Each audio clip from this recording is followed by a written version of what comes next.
Bismillahirrahmanirrahim. Assalamualaikum warahmatullahi wabarakatuh. Perkenalkan, nama saya Angga Syahputra dari HMI Cabang Medan, Komisariat Fakultas Pertanian WISU.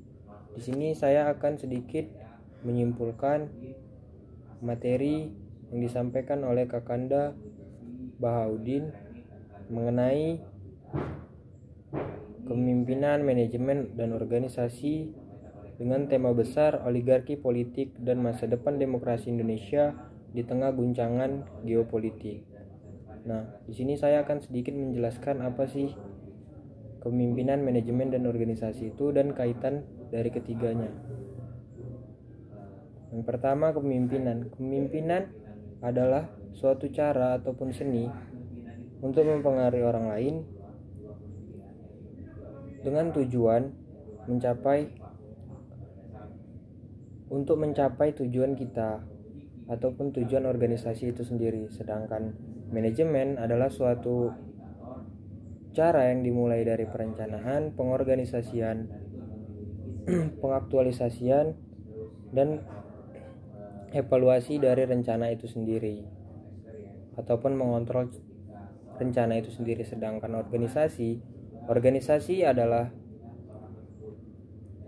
sekelompok orang yang berkumpul bersama-sama dan memiliki tujuan yang sama, yaitu tujuan organisasi sendiri yang mempunyai ikatan hierarki di mana ada sekelompok orang yang menjadi atasan dan sekelompok orang lagi menjadi bawahan. Nah, keterkaitan antara ketiganya, seorang pemimpin membutuhkan suatu wadah, yaitu organisasi. Nah, sedangkan manajemen sebagai alat untuk menggerakkan organisasi. Nah, kaitan antara ketiganya adalah manajemen sendiri sebagai alat, organisasi sebagai wadah, dan kepemimpinan adalah orang yang menggerakkan alat dalam suatu wadah. Nah, berarti kepemimpinan itu harus melewati atau memberikan tahapan-tahapan administrasi. Sebagaimana kita ketahui, manusia adalah homo administraticus. Maksudnya di sini manusia harus mengikuti administrasi, dan apabila administrasi itu sendiri tidak ada, maka kehidupan di dunia ini akan mengalami kekacauan yang besar. Karena pada dasarnya ketika manusia itu tidak diatur dan tidak memiliki aturan, maka kehidupan di dunia ini akan menjadi kekacauan yang tidak bisa kita hindarkan. Nah, kita akan membahas sedikit mengenai oligarki politik. Nah, oligarki sendiri adalah bagaimana kekuasaan itu sendiri hanya terdapat pada sebagian orang atau kelompok-kelompok kecil yang biasa disebut elit global itu sendiri. Jadi, kekayaan pada suatu negara hanya terpusat pada beberapa orang saja. Nah, sedangkan masa depan demokrasi Indonesia, dalam kalimat itu terdapat kata demokrasi. Demokrasi itu sendiri biasa diartikan dengan dari rakyat, untuk rakyat, dan kembali lagi kepada rakyat.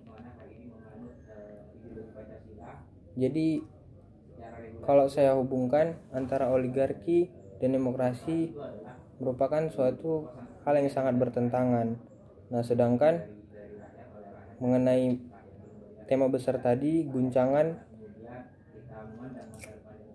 geopolitik. Nah, geopolitik sendiri maknanya di sini adalah geo yang berarti suatu wilayah ataupun letak geografis. Nah, berarti di sini kita memahaminya geopolitik adalah sebagai suatu cakupan wilayah di dalam kita berpolitik. Contoh kecilnya seperti di kampus. Nah, daerah politik adalah sebatas wilayah kampus itu sendiri.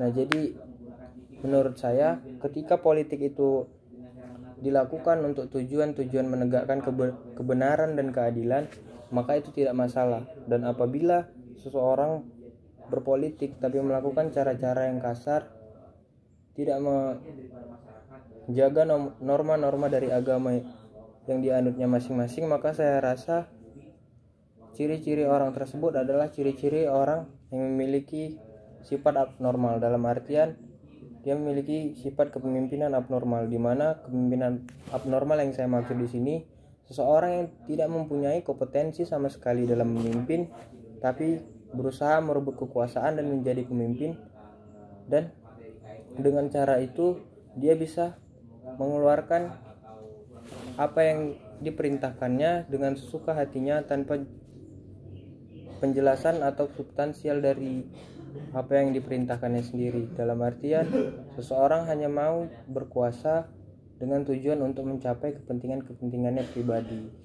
Sementara yang kita tahu, kepemimpinan itu sendiri adalah orang yang mengatur orang lain untuk mencapai tujuan. Mungkin itu saja yang bisa saya sampaikan. Lebih dan kurangnya saya mohon maaf. Kepada Allah saya mohon ampun. Saya akhiri, billahi taufiq wal hidayah. Assalamualaikum warahmatullahi wabarakatuh.